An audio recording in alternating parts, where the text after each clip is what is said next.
Alhamdulillahirabbil alamin wa bihi nasta'in wa ala umuri dunya wad din. Wassalatu wassalamu ala asrofil anbiya wal mursalin wa ala alihi wa sahbihi ajmain. Amma ba'd. Alhamdulillah, segala puji bagi Allah, Tuhan semesta alam yang selalu melimpahkan nikmat karunia, kesehatan, kesempatan dan kelonggaran waktu kepada kita semua, sehingga kita semua dapat menghadiri majelis ilmu seperti yang kita lakukan setiap malam Kamis pada malam Kamis sebelumnya. Semoga kita semua selalu mendapatkan petunjuk Allah dan selalu terhindar dari lembah kehancuran yang senantiasa kita lewati di dunia ini dengan lika-liku dunia yang penuh tantangan. Semoga kita semua selalu terjaga dan hendaknya kita semua tidak ada henti-hentinya untuk terus berdoa kepada Allah agar dijauhkan dari segala mara bahaya. Karena tidak ada daya upaya, kecerdasan, kehebatan, kemampuan kita selain semuanya atas izin Allah Subhanahu wa taala. Tak lupa pula salawat berangkaikan salam tak jenuh dan tak pernah bosannya kita sanjung sajikan haribaan Nabi besar kita Muhammad sallallahu alaihi wasallam. Yang mana beliaulah yang memperjuangkan agama yang saat ini kita rasakan kenikmatannya, agama yang membawa kita kepada surganya Allah Subhanahu wa taala. Dialah yang melakukan perjuangan bersama sahabat untuk memperjuangkan agama yang penuh tantangan, rintangan, dan pada sekarang ini bisa kita rasakan dengan sangat nikmat tanpa ada halangan dan rintangan. Langsung saja kita buka acara kita hari ini dengan lafaz basmalah. Bismillahirrahmanirrahim. Dan acara kita pada malam ini akan diisi oleh Al-Ustaz Muhammad Arifin SH tentang kajian adab. Kepada Al-Ustaz kami persilahkan dengan segala hormat. Inan aja tak? Inan aja. Mau Ustaz? Bismillahirrahmanirrahim. Assalamualaikum warahmatullahi wabarakatuh. Alhamdulillahirabbil alamin. Wa bihi nasta'inu ala umuri dunya waddin. Salatan wa salaman ala nabiyyina Muhammadin wa ala alihi wa ashabihi wa man tabi'ahum bi ihsanin ila yaumiddin, amma ba'd. Qala Allah Subhanahu wa ta'ala, ya ayyuhalladzina amanu taqullaha haqqa tuqatih wa la tamutunna illa wa antum muslimun. Wa qala Rasulullah sallallahu alaihi wasallam, ma jalasa qaumun fi baitin min buyutillah yatluna kitaballah wa yatadarasuna bainahum illa nazalat alaihimus sakinah wa haffat alaihimul malaikah, atau kama qala sallallahu alaihi wasallam. Para jamaah pengajian malam Kamis yang dimuliakan Allah Subhanahu wa taala, kembali kita bersyukur kepada Allah Subhanahu wa taala. Pada malam hari ini kita kembali dipertemukan oleh Allah Subhanahu wa taala dalam satu bentuk ketaatan kita kepada Allah Subhanahu wa taala, yaitu talabul ilmi, yang merupakan salah satu jalan menuju kepada Allah Subhanahu wa taala, jalan yang terdekat. Disebutkan oleh Nabi sallallahu alaihi wasallam, disebutkan bahwasanya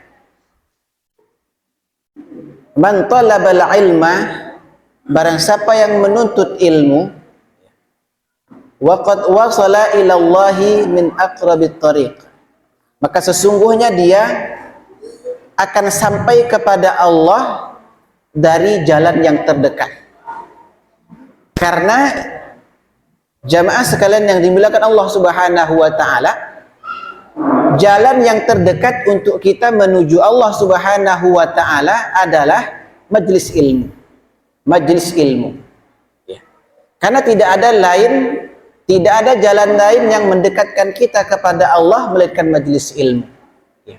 Makanya majelis ilmu adalah merupakan warisan di antara warisan Nabi sallallahu alaihi wasallam. Ya. Makanya kalau kita mendatangi majelis ilmu, hadir di dalam majelis ilmu, maka kata baginda Nabi sallallahu alaihi wasallam, faqad akhadha bihadzin wafir. Maka sesungguhnya dia telah mengambil bagian yang banyak dari agama ini. Karena majelis-majelis seperti ini banyak dilakukan oleh orang. Banyak dilakukan oleh orang. Tapi berbeda yang dimajeliskan, berbeda yang disebutkan, berbeda yang dikatakan. Ada yang bermajelis, tapi majelisnya majelis di tempat-tempat minuman, ya, di kafe-kafe. Dan ada majelisnya di tempat-tempat yang lain. Namun kita bermajelis di rumah-rumah Allah Subhanahu wa ta'ala. Semuanya dalam makna, dalam segi bahasa disebut dengan majelis, perkumpulan, ya. Disebut dengan talibul ilmi, menuntut ilmu, ya. Mereka juga yang sedang duduk di kedai kopi membincangkan tentang sesuatu disebut dengan majelis ilmu juga. Kita juga yang memperbincangkan tentang agama Allah juga disebut dengan majelis ilmu. Namun di mana perbedaannya jemaah yang Allah muliakan? Di mana perbedaannya? Perbedaannya dari segi ta'rif, definisi daripada ilmu itu sendiri. Baru dapat kita simpulkan nanti, oh ternyata yang dikatakan majelis ilmu adalah yang seperti ini, dan seperti ini. Dan baru kita dapat bisa memilih majelis ilmu mana yang semestinya kita hadiri, majelis ilmu mana yang semestinya kita jauhi. Secara singkat disebutkan majelis ilmu. Disebut dengan ilmu adalah ma qala Allah wa qala Rasul wa qala sahabah. Yang di dalamnya ada firman Allah, ya, sabda Rasulullah dan ucapan-ucapan para sahabat, maka itulah yang disebut dengan ilmu. Selain itu tidak disebut dengan ilmu. Walaupun pada hakikatnya mereka berbicara tentang satu keilmuan, ya, satu penemuan, satu pembicaraan, satu topik pembicaraan, tapi tidak ada qaulur Rasul di sana, tidak ada qaulullah di sana, tidak ada qaulus sahabah di sana, maka itu tidak termasuk dalam kata ilmu. Tidak termasuk dalam kata ilmu. Satu ketika jamaah yang dimuliakan Allah Subhanahu wa ta'ala, ini menjadi motivasi buat kita bagaimana semestinya kalau disebutkan majelis ilmu tanpa melihat, tanpa memperhatikan dimanapun itu, semestinya kita bersemangat untuk mendatangi majelis ilmu. Kenapa? Karena pada hakikatnya kita sedang menuju kepada jalan Allah. Nah, satu ketika jamaah yang Allah muliakan, ada seseorang mendatangi Imam Malik di kota Al-Madinah, ya. Dan orang ini sampai menjual sebagian barangnya karena ingin menanyakan satu persoalan kepada Al-Imam Malik, Al-Imam Malik, ya, yang disebut dengan Imam Ahlul Hijrah, ya. Maka ketika orang itu telah menjual sebagian barang-barang berharganya, mendatangi Al-Imam Malik, ya. Sampai ke hadapan Imam Malik, orang ini bertanya kepada Imam Malik tentang satu permasalahan. Tiba-tiba setelah diutarakan permasalahannya, Imam Malik, sang imam besar, memberikan jawaban yang sangat menakjubkan, yang sangat mengecewakan bagi orang ini. Jawaban Imam Malik itu sederhana. Dia mengatakan, la adri. Saya tidak tahu. Saya tidak tahu. Kemudian orang mengatakan, wahai imam, saya datang dari jauh, bahkan saya menjual sebagian barang-barang berharga saya, ingin mendapatkan jawaban dari Anda. Bagaimana nanti kalau seandainya saya mengatakan kepada orang kampung saya, kalau seandainya Imam Malik tidak tahu sementara mereka sudah kenal, Imam Malik itu merupakan imam Darul Hijrah. Apa kata beliau? Katakan kepada seluruh penduduk kampungmu kalau Imam Malik tidak tahu jawabannya. Maka yang ingin saya sampaikan dalam kisah ini, bagaimana seseorang ini, seorang yang luar biasa ini, dia melakukan perjalanan yang jauh sampai menjual sebagian barang berharganya, ingin mendapatkan satu ilmu dari seorang imam Kalau kita mungkin belum ada yang sampai menjual barang harus datang kemari. Paling cuman membutuhkan uang 10.000 rupiah atau sekarang 12.000 rupiah untuk mengisi bensin motornya untuk bisa sampai ke masjid ilmu ini. Dan itulah perlu kita syukuri jamaah yang dimuliakan Allah Subhanahu wa taala. Kita tinggal menikmati fasilitas-fasilitas yang disebutkan oleh yang telah diwariskan oleh baginda Nabi sallallahu alaihi wasallam. Itulah majelis ilmu yang kata Nabi sallallahu alaihi wasallam, "Idza marartum bi riyadatil jannah farqa'uha atau farta'uha," atau kama qala sallallahu alaihi wasallam. Kalau kamu melewati taman-taman surga kata Nabi sallallahu alaihi wasallam, maka singgah dulu di situ. Singgah dulu. Qila wa ma riyadatul jannati ya Rasulullah. Ya Rasulullah, apa yang engkau maksudkan dengan taman surga itu ya Rasulullah? Maka Nabi mengatakan halaqatul dzikri, yaitu majlis-majlis orang yang sedang berzikir kepada Allah. Jemaah sekalian, kita di sini duduk nggak kumat kamit mulut kita, nggak ada mengatakan subhanallah walhamdulillah wala ilaha illallah, nggak ada juga baca Quran, tapi itu disebut dengan zikir kepada Allah. Kenapa? Karena kita sedang mempelajari agama Allah Subhanahu wa taala. Maka subhanallah, pada mukadimah yang kita sebutkan tadi, kita tidak lihat di atas kita tidak lihat di sekitar kita, akan tetapi para malaikat telah mengepakkan sayapnya di atas para penuntut ilmu. Bahkan seluruh penduduk langit dan bumi turut mendoakan kepada orang yang sedang mengajarkan ilmu dan kepada orang yang sedang mempelajari ilmu. Maka sangat rugi rasanya kita kalau seandainya kita biarkan begitu saja majelis yang begitu mulia, yang merupakan jalan terdekat untuk menuju Allah. Sangat rugi rasanya kalau kita merehatkan badan kita bukan dalam ketaatan kepada Allah. Bahkan baginda Nabi sallallahu alaihi wasallam menjadi ketenangan hatinya, menjadi ketentraman hatinya adalah dengan beribadah kepada Allah. Ini terbukti ketika Nabi dalam satu perjalanan, kemudian dalam peristirahatannya Nabi bukan tertidur, dia mengatakan, "Ya Bilal, arihna bis shalah." Wahai Bilal, istirahatkan kita dengan salat. Subhanallah. Jadi istirahatnya baginda Nabi, seorang Nabi yang sudah mendapatkan jaminan surga, yang sudah mendapatkan jaminan ampunan dosa, dan kita belum ada jaminan itu. Namun baginda Nabi masih mengistirahatkan dirinya, bukan dengan berbaring, tapi mengatakan, "Arihna bisolah," istirahatkan kami dengan sholat. Jemaah yang belum nikah, sungguh memang beda dan tidak mungkin, bahkan tidak akan pernah bisa kita sama dengan baginda Nabi sallallahu alaihi wasallam. Akan tetapi apa kata Nabi sallallahu alaihi wasallam? Saddidu wa qaribu, berusaha saja mendekat ke amalan baginda Nabi sallallahu alaihi wasallam. Kalau sama tidak akan pernah bisa. Jangankan baginda Nabi, sahabat saja kita tidak sanggup menirunya. Jangankan sahabat, tabi'in pun kita tidak sanggup menirunya. Jangankan tabi'in, atba'ut tabi'in pun kita mungkin tidak sanggup menirunya. Bahkan jauh setelah itu qurun al-imam al-arba'ah mungkin pun kita tidak sanggup untuk menirunya.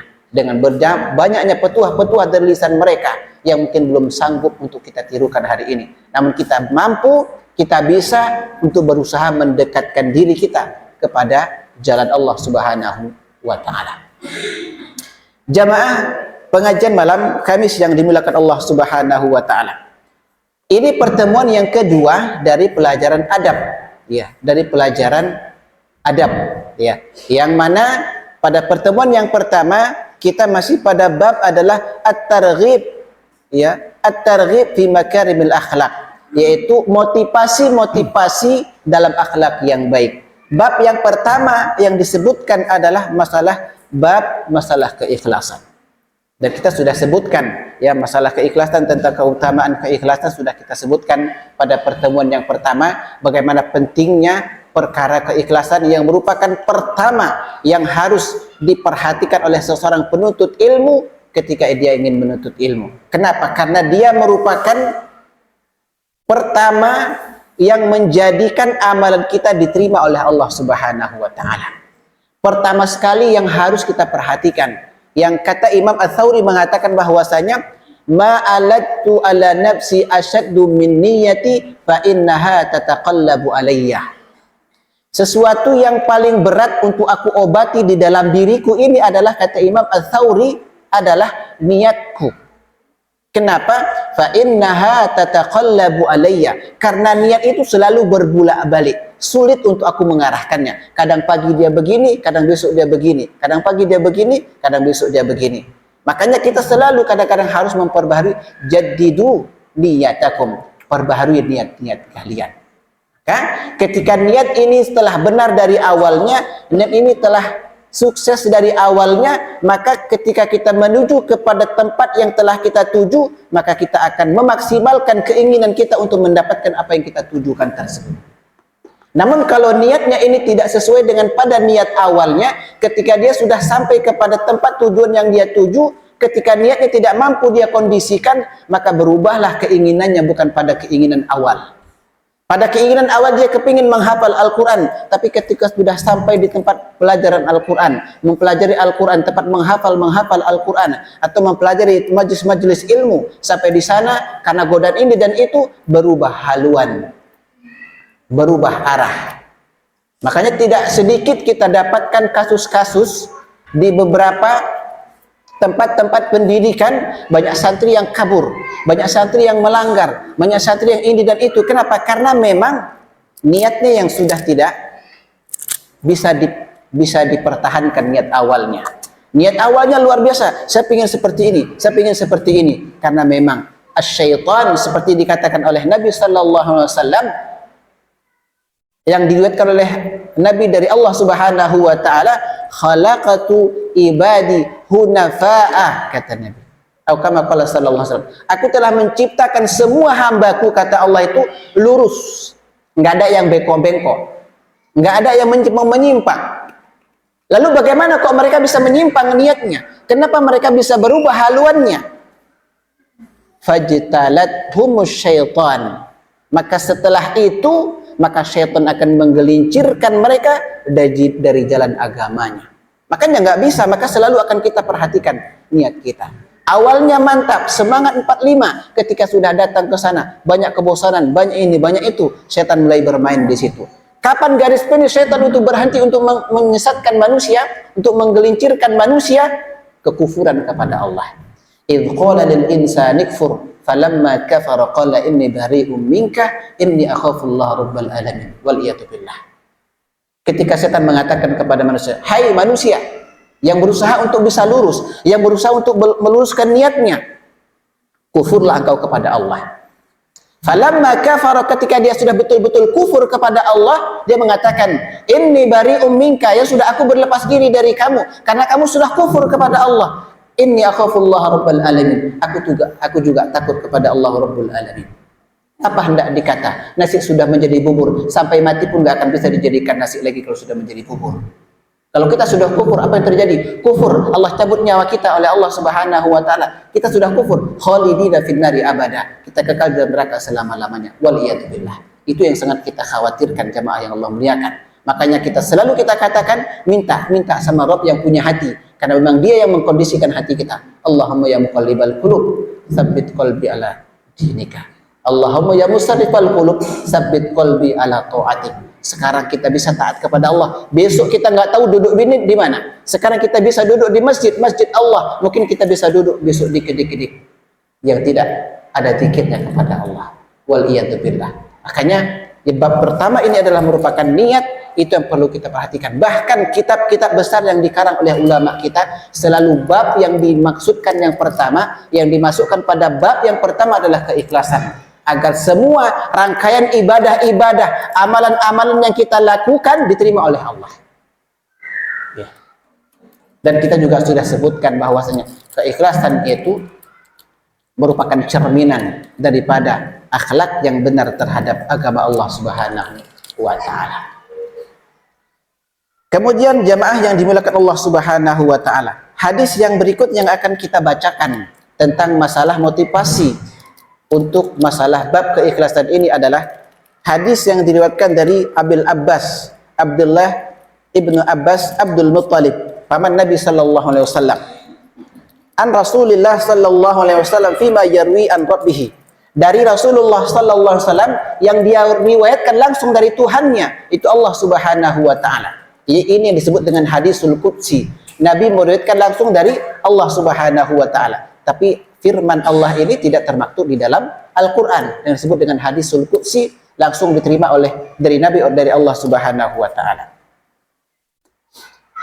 Tabaraka wa ta'ala yaqul, Berkata Allah Subhanahu wa taala, "Innallaha katabal hasanat was sayyi'at."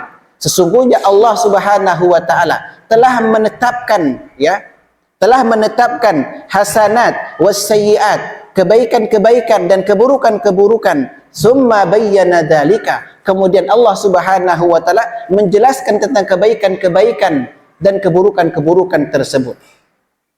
Faman hamma bihasanatin falam ya'malha katabaha Allah tabaraka wa ta'ala indahu hasanatan kamilah.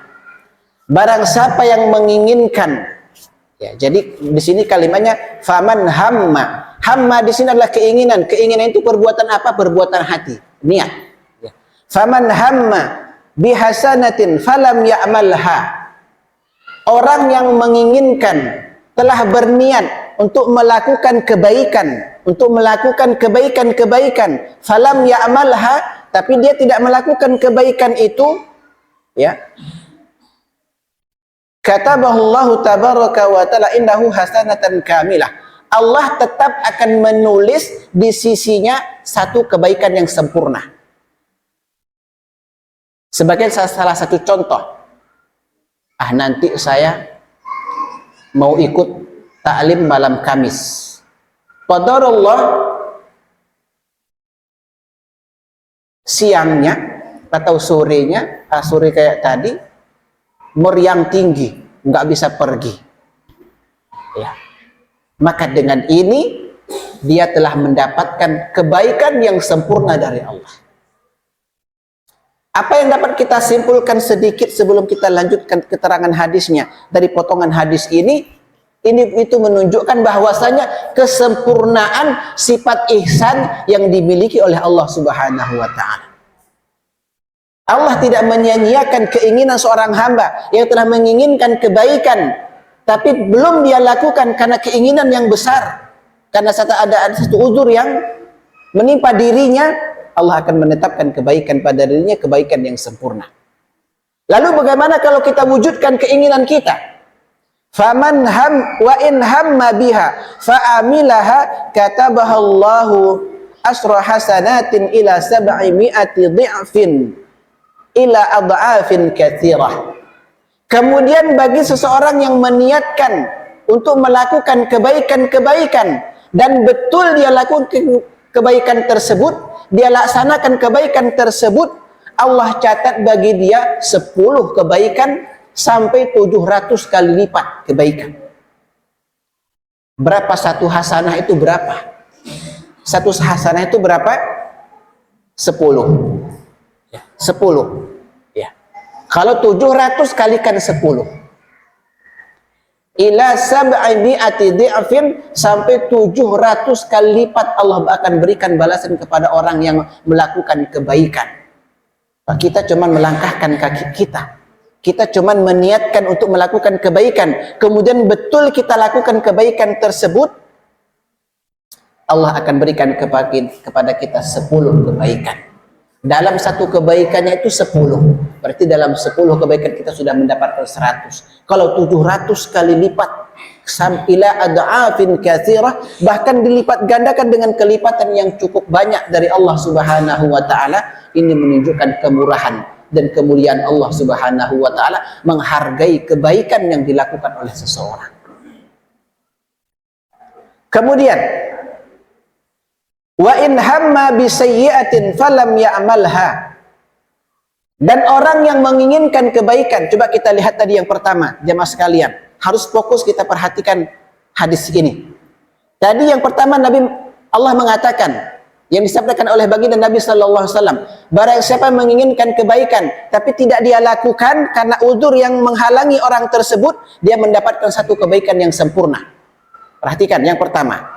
Namun yang kedua, kalau dia betul-betul melakukan kebaikan yang dia niatkan tersebut, Allah akan berikan 10 kebaikan sampai 700 kali kebaikan. 700 kali lipat, ila adha'afin katsirah, bahkan dilipat gandakan dengan lipat yang cukup banyak. Berikutnya kata Allah Subhanahu wa taala, wa in hamma bi sayyi'atin falam ya'malha. Orang yang melakukan, meniatkan, menginginkan keburukan, tapi tidak dia lakukan keburukan tersebut, katabahallahu indahu hasanatan kamilah. Allah akan memberikan kepada orang tersebut satu hasanah sempurna, 10 berarti. Orang yang menginginkan keburukan, meniatkan keburukan, namun qadarullah dia takut tidak melakukannya, tidak jadi dia lakukan, Allah tetapkan bagi orang tersebut satu kebaikan sempurna, tidak kurang. Fa in amilaha, namun kalau dia betul melakukan keburukan itu, ya, dia lakukan keburukan itu, fa amilaha katabahallahu sayyi'atan wahidatan. Allah cuma catat satu keburukan, bukan 10. Subhanallah.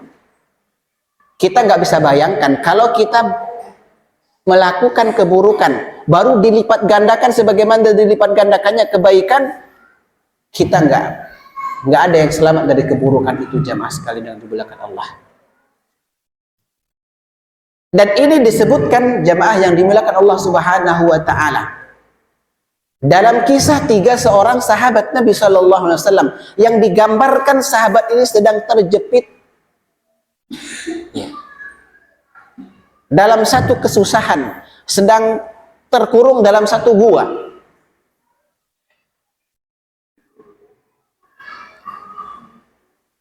Orang yang pertama mengatakan kepada Allah, ya Allah, keluarkan kami dari gua ini.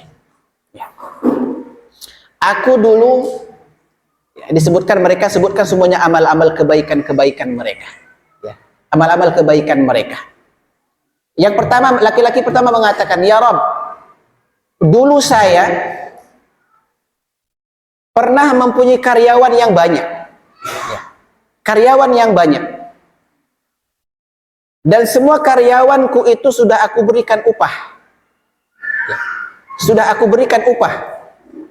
Namun tinggal satu karyawan lagi yang belum sempat aku berikan upah karena sudah pergi duluan. Karena memang aku merdekakan mereka semua, aku bebaskan mereka semua.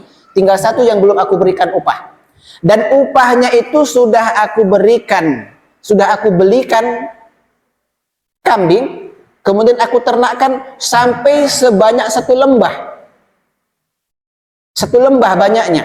1 lembah itu banyak, Pak ya. 1 lembah mungkin 1 komplek rumah Quran ini 1 lembah. Itulah semua hasil ternak yang dia beli tadi untuk upah bagi karyawan yang belum mendapatkan upah. Tiba-tiba dia datang, ya Rabb, dan meminta upahnya. Maka aku kata kepadanya, mana upahku?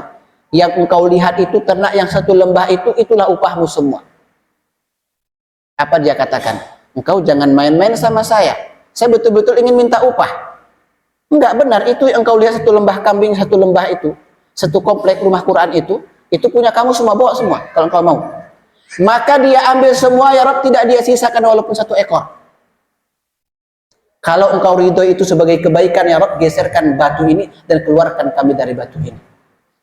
Dengan izin Allah dia dorong bertiga, batu ini tergeser. Namun mereka belum bisa keluar.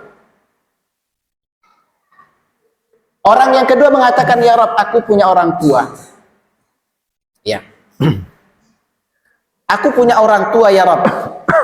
Ya. Dan aku selalu meminumkan susu untuk orang tuaku sebelum dia bangun tidur. Setelah dia bangun tidur. Ya. Namun ada 1 hari, ya Rabb, orang tuaku itu terlambat bangun. Dan aku nggak mau membangunkan orang tuaku. Aku nggak mau membangunkan dia, kecuali dia bangun sendiri. Aku tunggu sampai orang tuaku bangun.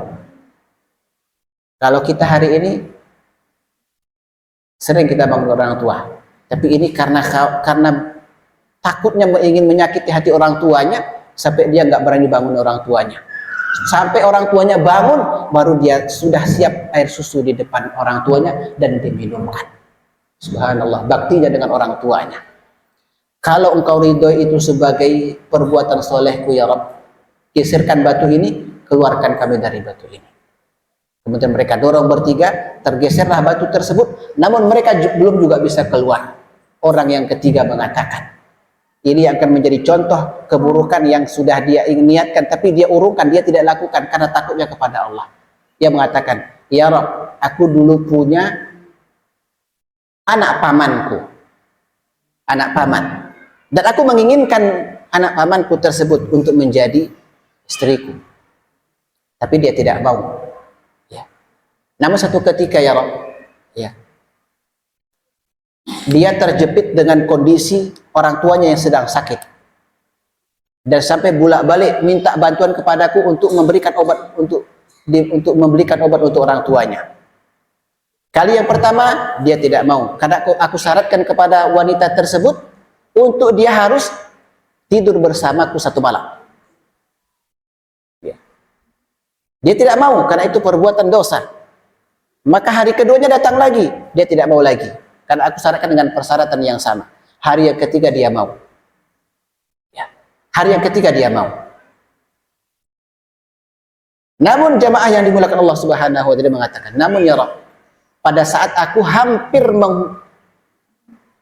menyetubuhi wanita tersebut, tiba-tiba dia mengatakan, ittaqillah, bertakwalah engkau kepada Allah dan tidak engkau boleh hancurkan keperawananku kecuali dalam pernikahan yang sah. Dengan kalimatnya ittaqillah, dengan kalimatnya itu ya Rabb, aku berkeringat, aku takut kepadamu, aku tinggalkan dia dengan uang yang sudah ada di sampingnya, dan aku tinggalkan dia dan belum aku sentuh dia. Kalau seandainya engkau yakin, engkau anggap itu kebaikan ya Rabb, maka geserkan batu ini dan keluarkan kami dari gua ini. Kemudian mereka dorong batu tersebut, kemudian mereka pun bisa keluar dari himpitan batu yang menutup pintu gua tersebut. Jamaah yang dimuliakan Allah Subhanahu wa taala. Yang ketiga ini, dia telah menginginkan, berniat untuk melakukan perbuatan yang nista tersebut, al-fahishah, perbuatan keji tersebut. Namun karena rasa takutnya kepada Allah, dia tinggalkan, maka Allah bebaskan dia dari hal-hal yang dapat membahayakan dirinya. Jamaah yang dimuliakan Allah Subhanahu wa taala. Dalam hadis yang akan kita sebutkan ini,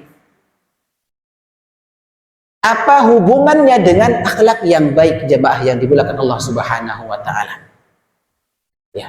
Apa hubungannya dengan akhlak yang baik? Yang nanti akan kita sebutkan apa saja sebenarnya husnul khuluq tersebut. Hubungannya jamaah yang dimuliakan Allah Subhanahu wa taala. Kita perhatikan bagaimana Rabb yang menciptakan manusia dengan seluruh yang ada di permukaan bumi ini memberikan begitu mulianya manusia. Allah ketika manusia menginginkan, meniatkan kebaikan dan tidak dia lakukan kebaikan tersebut, Allah tetap berikan dia pahala. Kalau dia lakukan 10 kali, Allah berikan kepadanya pahala, bahkan sampai 700 kali, bahkan berlipat-lipat daripada 700 kali. Namun kebalikannya, kalau seseorang menginginkan, meniatkan untuk melakukan keburukan, namun tidak dia lakukan, Allah akan tetapkan bagi dia satu kebaikan. Namun kalau dia lakukan, cuma satu keburukan bagi dia. Tapi ini jamaah yang dimuliakan Allah Subhanahu wa taala, ya. Syekh Fauzan memberikan keterangan bahwasanya dalam pensyarahan hadis ini ada beberapa yang mesti kita catat, yang mesti kita perhatikan. Bagi seseorang yang menginginkan keburukan, kemudian tidak dia lakukan karena apa? Ketika dia tidak melakukannya itu karena rasa takutnya kepada Allah, Allah akan berikan kepada dia itu satu kebaikan. Namun kalau dia melakukan, kalau dia kepingin melakukan keburukan, kemudian tidak dia lakukan karena kepergok dengan orangnya, maka tidak dicatat satu keburukan, tidak dicatat satu kebaikan, dan itu tetap dia akan mendapat satu keburukan. Misalkan dia sudah ngendap-ngendap nih ke rumah seseorang, kepingin mencuri, tiba-tiba datang tuan rumahnya, lari kabur. Itu tidak termasuk jemaah yang luar, karena dia meninggalkan itu, dia tidak jadi melakukan itu bukan karena takutnya kepada Allah, tapi karena ada orangnya. Ya, ada orangnya. Kalau nggak ada orangnya, sudah hilang itu barang. Ya. Maka hal seperti ini jemaah yang dimuliakan Allah Subhanahu wa taala, maka tidak termasuk. Ya. Di sini dikatakan faman hamma bihasanatin. Al-hasanah, jamaah yang dimuliakan Allah Subhanahu wa taala, tingkatan kebaikan yang paling tinggi dalam Islam. Berbeda dengan al-khair, kebaikan. Al-hasanah, tingkatan yang paling tinggi di dalam Islam. Dan ini banyak disebutkan oleh Allah dalam Al-Quran.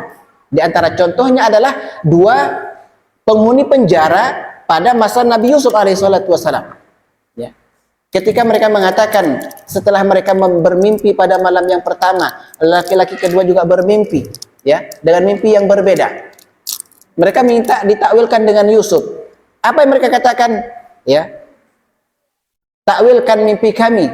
Inna naraka minal muhsinin. Karena kami melihat pada dirimu wahai Yusuf termasuk orang-orang yang muhsin, orang-orang yang baik. Bukan inna naraka minal khair. Kami melihat pada dirimu orang yang baik, bukan minal muhsinin. Kenapa? Karena ihsan itu perbuatan kebaikan yang tingkat tinggi. Ya. Nggak ada orang dia beramal.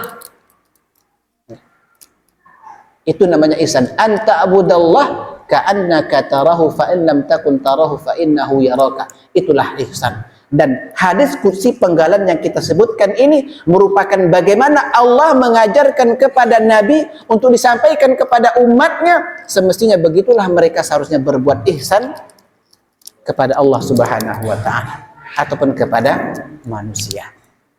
Ya. Kemudian apa cakupan daripada husnul khuluq yang diinginkan dalam penggalan hadis ini jamaah yang Allah muliakan? Apa saja yang menjadi bagian daripada akhlak yang baik tersebut? Ya. Yang pertama jamaah yang dimuliakan Allah Subhanahu wa taala, ini saya ambil dari kitab yang lain. Yang pertama adalah yang termasuk husnul khuluq. Akhlak yang baik adalah bukan hanya meniatkan melakukan sesuatu, akan tetapi husnul khuluq itu adalah albir.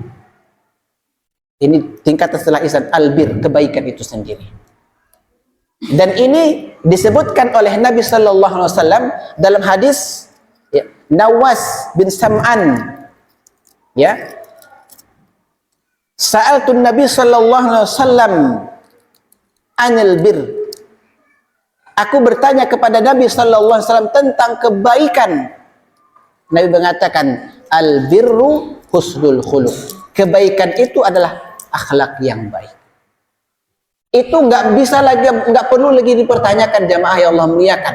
Orang yang punya akhlak yang baik, nampak di mata kita orang itu punya akhlak yang baik, tidak perlu kita tanyakan kepada orang lain, orang ini baik atau tidak. Pasti langsung kita simpulkan orang ini orang yang baik. Kalau ngomong dia lembut, kalau ngomong dia beradab, kalau ngomong dia seperti ini seperti itu, ibadahnya kuat kepada Allah Subhanahu wa taala. Kalau ngomong dia itu nggak pernah menyakiti orang lain. Kalau dia ngomong sekedar yang dia butuhkan saja. Kalau nggak dia butuhkan dia nggak banyak ngomong. Kita mengatakan subhanallah, orang ini baik sekali. Kenapa? Karena itulah cerminan akhlak yang baik, itulah kebaikan yang ada pada dirinya. Albir. Inilah husnul khuluq yang pertama jamaah yang Allah muliakan. Yang kedua yang masuk dalam husnul khuluq adalah at-tuma'aninah, ketenangan. At-tuma'aninah, ketenangan jamaah yang Allah muliakan. Orang yang nggak punya akhlak yang baik nggak tenang, nggak ada ketenangan jiwanya. Selalu bahasanya lasa. Bahasa lasa bisa paham jemaah? Bahasa lasa. Apa bahasa itu, bahasa lasa itu bahasa apa ya? Lasa liar ya, saya memang ya liar lasa ya. Pecicilannya ya, pecicilan bahasanya Bang David ya. Lasa nah, at-tuma'aninah ternyata bagian daripada cerminan husnul khuluq, dan ini disebutkan oleh Nabi sallallahu alaihi wasallam hadis Wabisah bin Ma'bad ya. Wabisah bin Ma'bad ya, dia mengatakan ataitun Nabi sallallahu alaihi wasallam, aku datang kepada Nabi sallallahu alaihi wasallam, faqala, Nabi mengatakan kepadaku, atas alu anil bir, apakah engkau ingin menanyakan kepadaku tentang kebaikan dan akhlak yang baik? Dia mengatakan qala na'am ya Rasulullah. Kemudian mengatakan al birru matma'anna ilaihil qalbu. Husnul khuluq, kebaikan adalah kata Nabi sallallahu alaihi wasallam matma'anna ilaihil qalbu, yaitu ketika hatimu merasa tenang, tentram, damai, nyaman, itulah akhlak yang baik.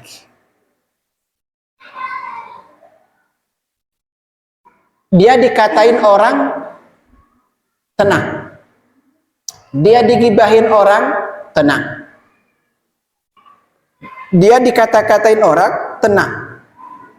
Itulah cerminan akhlak yang baik. Dan itu sudah ada pada diri Nabi Sallallahu Alaihi Wasallam. Nabi Sallallahu Alaihi Wasallam satu ketika, jamaah yang Allah muliakan, pernah ditarik selendangnya oleh Arab Badu yang kurang adab. Ya. Ditarik selendangnya oleh Arab Badu yang kurang adab. Ya. Kemudian Umar melihat sudah mencabut pedangnya. Dia mengatakan, masukkan lagi pedangmu. Kamu mau apa? Itu nggak beradab ya Rasulullah. Mau saya penggal lehernya. Dia mengatakan. Kemudian Nabi menoleh kepada orang tersebut dengan tersenyum. Dengan tersenyum. Kalau kita nggak tersenyum, jamaah sekalian. Kalau kita nggak tersenyum, mungkin kita berbalik arah, mungkin pasang kuda-kuda, ya, yang belajar bela diri. Tapi Nabi berbalik arah dan tersenyum. Dia tanya, kenapa kamu telan selendangku? I'dil ya Muhammad, berlaku adil hai Muhammad. Subhanallah.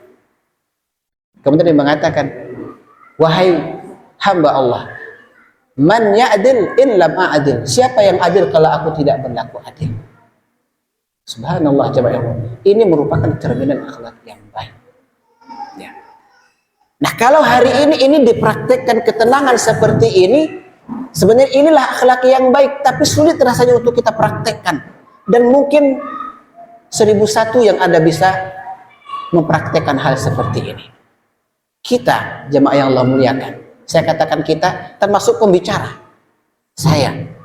Mungkin kalau ada orang mengatakan, menyampaikan kepada kita, kamu tadi dikatakan oleh si fulan begini.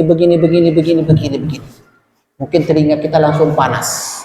Kalau kita nggak melakukan itu, tapi dikatakan seperti itu, kenapa seperti itu? Itu fitnah namanya. Mungkin kita langsung marah. Tapi Nabi Sallallahu Alaihi Wasallam tenang. Inilah yang kedua, at-tuma'ninah, jamaah yang dimuliakan Allah Subhanahu Wa Taala. Ya. Yang ketiga, yang di antara bagian daripada husnul khuluq adalah fi'lu jami'i ta'at al-zahirah wal batinah, melaksanakan semua ketaatan-ketaatan baik yang zahir maupun yang batin. Maka itulah akhlak yang baik yang sudah kita sebutkan pada pekan yang pertama, pada pertemuan pertama tentang adab ini, jamaah yang Allah muliakan. Yang disebut dengan akhlak adalah hubungannya erat dengan ibadah ketaatan kepada Allah Subhanahu wa taala.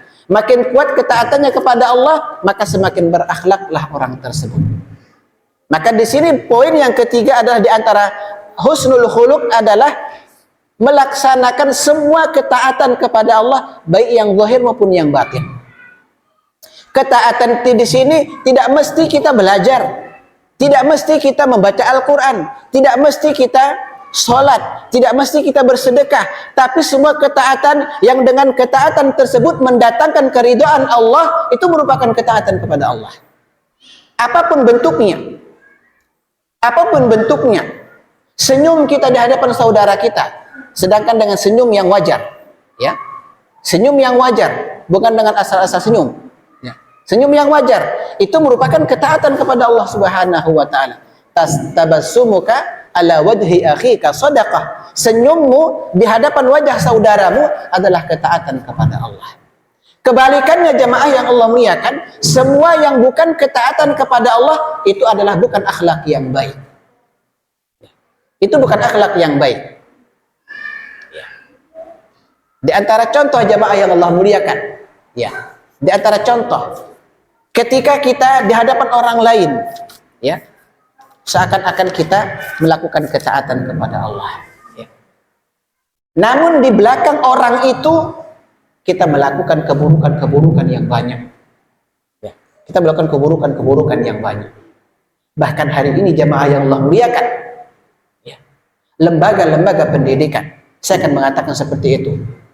Lembaga-lembaga pendidikan itu tidak ada jaminan untuk orang bisa menjadi baik.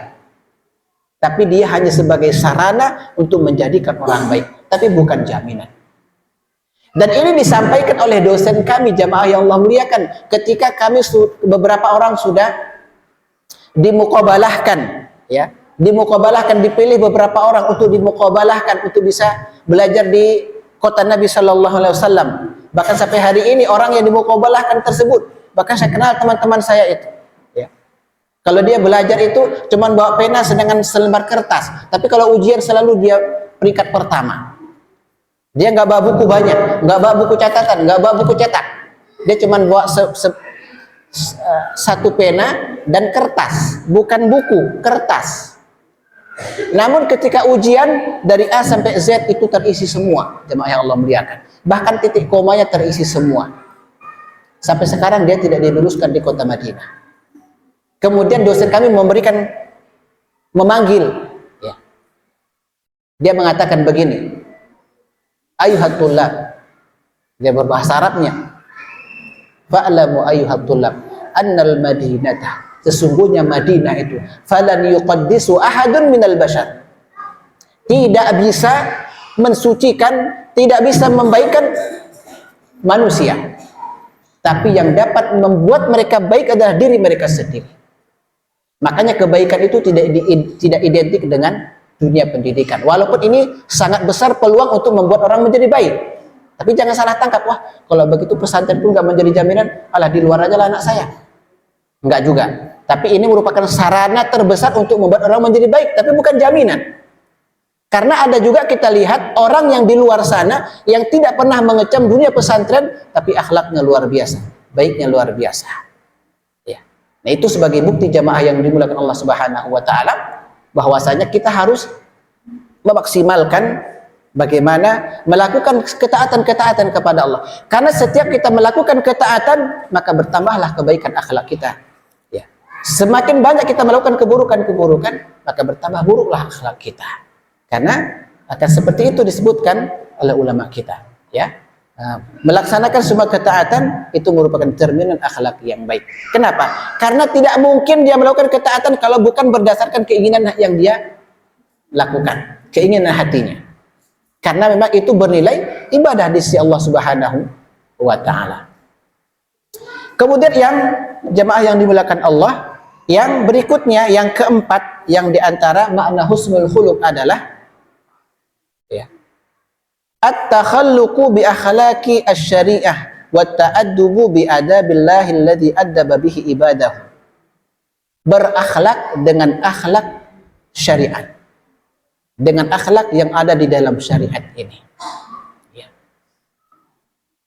Ya, berakhlak dengan akhlak syariat dan beradab dengan adab yang Allah ajarkan kepada hambanya.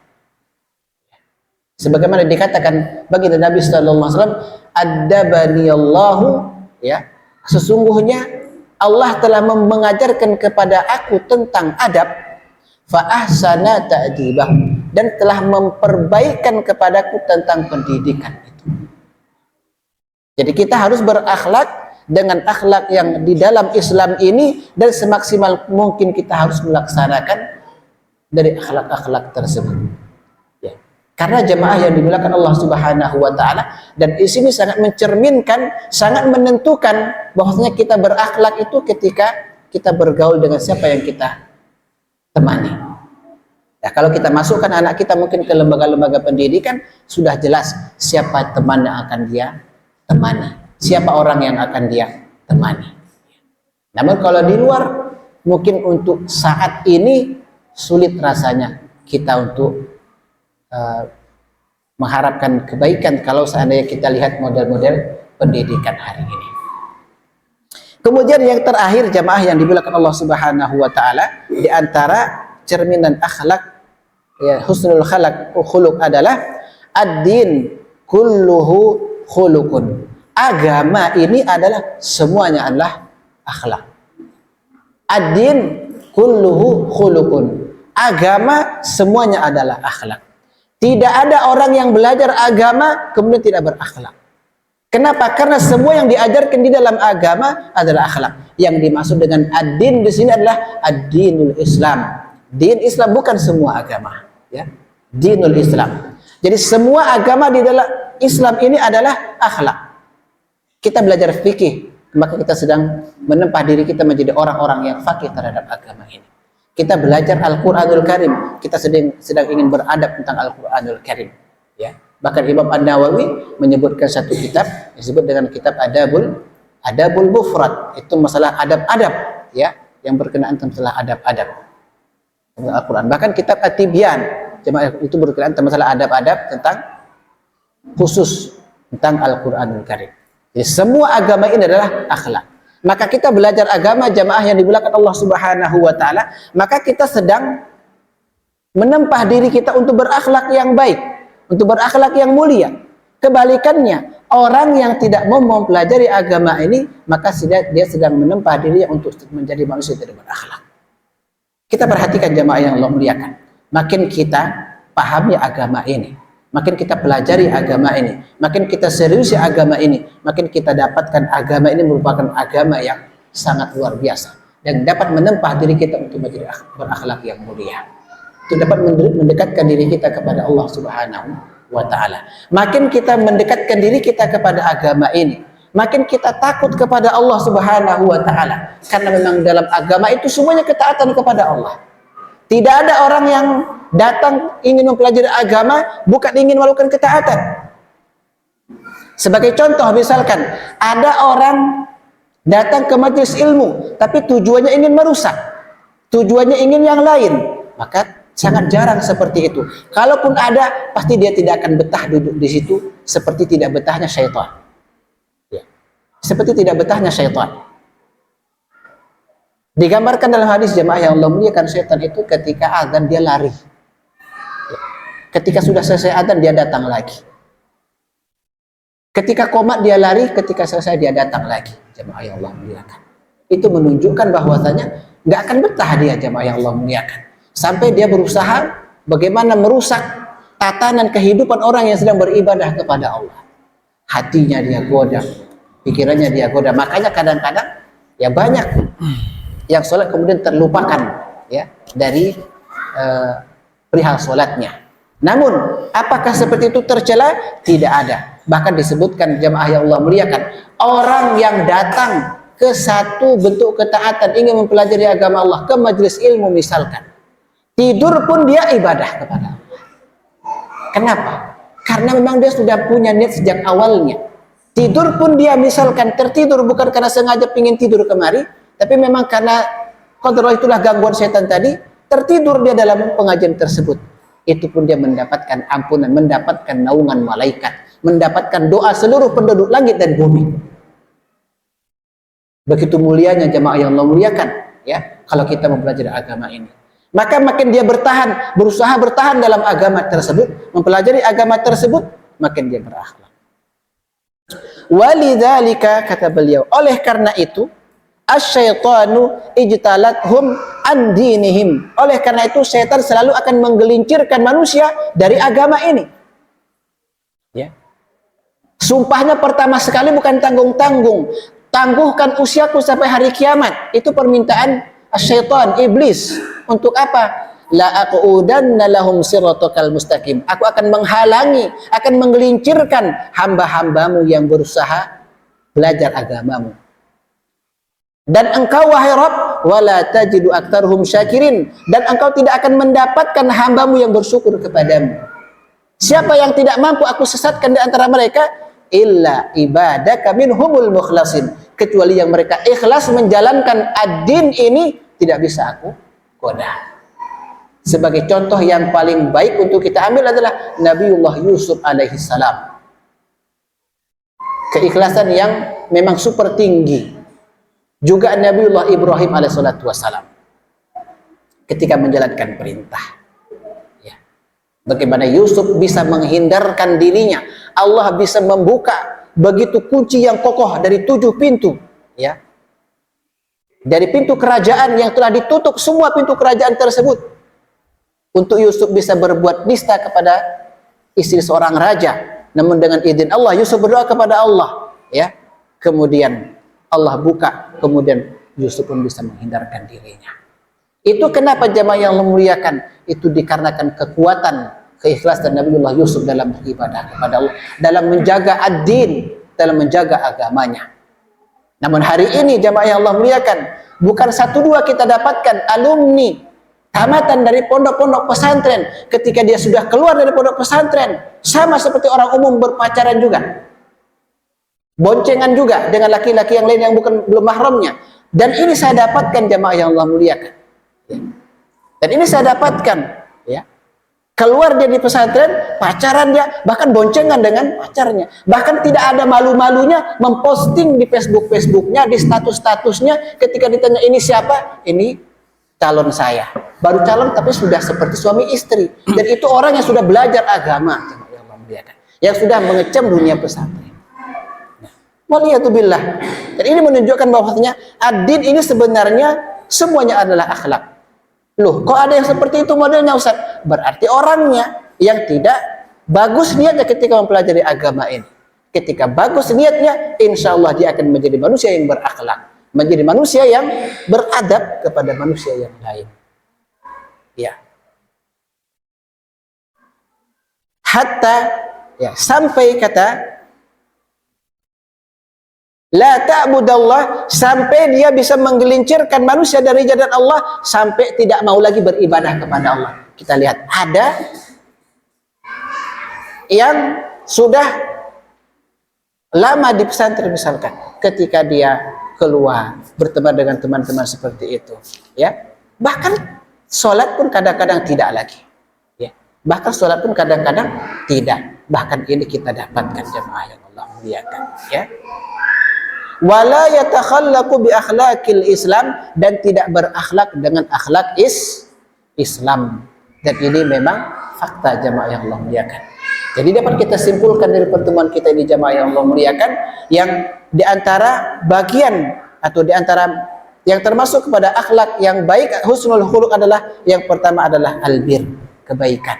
Jadi lakukan kebaikan, apapun yang termasuk kebaikan lakukan semua. Yang penting itu kebaikan kita lakukan.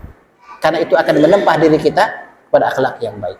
Yang ketiga adalah at-tuma'ninah, tenang, ya, ketenangan, pembawaan yang tenang, ya, itu merupakan akhlak yang baik. Yang ketiga adalah fi'lu jami'i ta'at, melakukan semua bentuk ketaatan kepada Allah, apapun itu bentuknya, penting ketaatan maka kita lakukan, maka itu adalah bentuk husnul khuluq. Ya.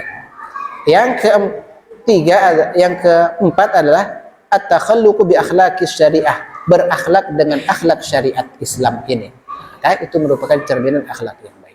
Yang terakhir adalah ad-din kulluhu khuluqun, agama ini semuanya adalah akhlak yang baik. Maka semakin kita kuat belajar agama, semakin kita bisa berakhlak insyaallah taala. Makin kita jauh dari agama ini, makin kita jauh daripada akhlak Islam ini. Barakallahu fikum. Semoga Allah berkahi kita semuanya, dan kita cukupkan sampai di sini dari pelajaran adab kita, dan insya Allah pertemuan yang berikutnya kita masuk pada bab yang kedua, itu bab maja'a fil ilmi wal ulama, tentang masalah ilmu dan ulama. Ini modal untuk kita membekali diri kita dengan akhlak-akhlak yang mulia, tentunya dengan ilmu. Sekian jamaah yang Allah muliakan yang bisa kita sampaikan. Saya rasa cukup dan tidak ada pertanyaan, dan kita kembalikan kepada moderator. Dari saya cukup sekian. Kita akhiri, subhanakallahumma bihamdika wa asyhadu an la ilaha illa anta wa astaghfiruka wa atubu ilaik. Wassalamualaikum warahmatullahi wabarakatuh.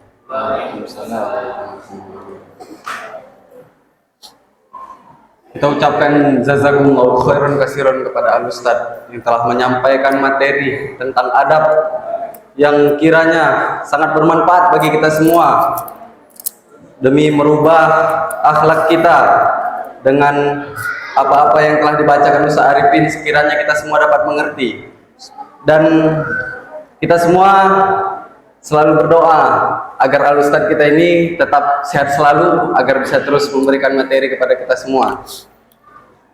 Dan sesuai yang dikatakan oleh Al-Ustaz tadi, semoga kita selalu takut kepada Allah Subhanahu wa Ta'ala, dengan mengurangi kecintaan kita juga terhadap dunia, karena pada hari ini kecintaan dunia inilah yang membuat kita hancur. Rasulullah SAW bersabda, pokok dari semua dosa adalah cinta dunia adalah pokok dari semua dosa. Makanya jangan sampai di zaman sekarang ini kita menjadi orang yang fasik. Orang fasik ini adalah orang yang mencintai makhluknya, makhluk Allah ini, atau mencintai harta melebihi cintanya terhadap Rasul dan terhadap Allah Subhanahu wa taala dan Rasulnya. Dan kita juga selalu berdoa, selalu membaca ihdinas siratal mustaqim 17 kali sehari semalam agar tidak tergelincir oleh godaan setan, dan kita terus minta sama Allah luruskan jalan kita. Lalu yang ingin saya sampaikan juga mungkin nggak banyak-banyak lagi karena udah bagi-bagi nasi ini kayaknya, tentang semoga kita semua bisa terus istiqomah ke depannya menghadiri majelis ilmu kita tiap malam Kamisnya. Karena dalam Quran surah Al-Fussilat ayat 31 Allah mengatakan, sesungguhnya orang yang mengatakan Tuhan kami ialah Allah dan mereka teguh atas pendirian mereka itu istiqomah, maka malaikat akan datang kepada mereka dan mengatakan, jangan takut dan jangan bersedih hati, sesungguhnya adalah jannah, surga yang Allah janjikan kepadamu. Allah menjanjikan surga kepada orang-orang yang istiqomah. Maka marilah kita semua beristiqomah dalam melakukan ibadah, dalam melakukan ibadah tambahan seperti ini juga. Semoga kita semua juga diberikan kesehatan, orang-orang tua kita diberikan kesehatan, kesanggupan agar bisa hadir setiap malam Kamisnya. Mungkin ini saja yang dapat saya sampaikan. Lebih dan kurangnya saya mohon maaf. Pantun. Pantun nih Pak. Pantun.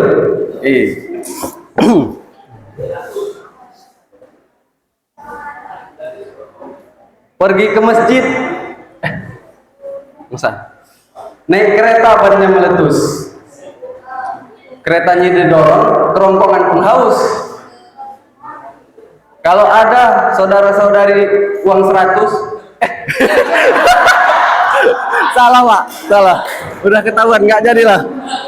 Udah ketahuan, nggak jadi. Nggak jadi. Gini pantunnya tadi, ulang ya. Naik kereta, bannya meletus. Begitu dosorok, kerongkongan pun haus. Agar silaturahmi tidak terputus, pinjam dulu 100. Ini pantun yang serius Pak. Pergi ke depan, angkat jemuran. Di jemuran isinya baju. Terima kasih atas segala perhatian. Semoga kita semua mendapatkan ilmu. Kalau ada sumur di ladang, bolehlah kita menumpang mandi. Kalau nggak ada sumur, nggak mandi-mandi. Kalau ada sumur di ladang, bolehlah kita menumpang mandi. Kalau ada umur yang panjang, semoga minggu depan kita berjumpa lagi. Mungkin ini saja acara kita malam ini, karena memang udah pada buka-buka bungkus kayaknya. Kita tutup dengan lafaz hamdalah dan doa kafaratul majlis. Subhanakallahumma wa bihamdika, asyhadu an la ilaha illa anta, astaghfiruka wa atubu ilaik.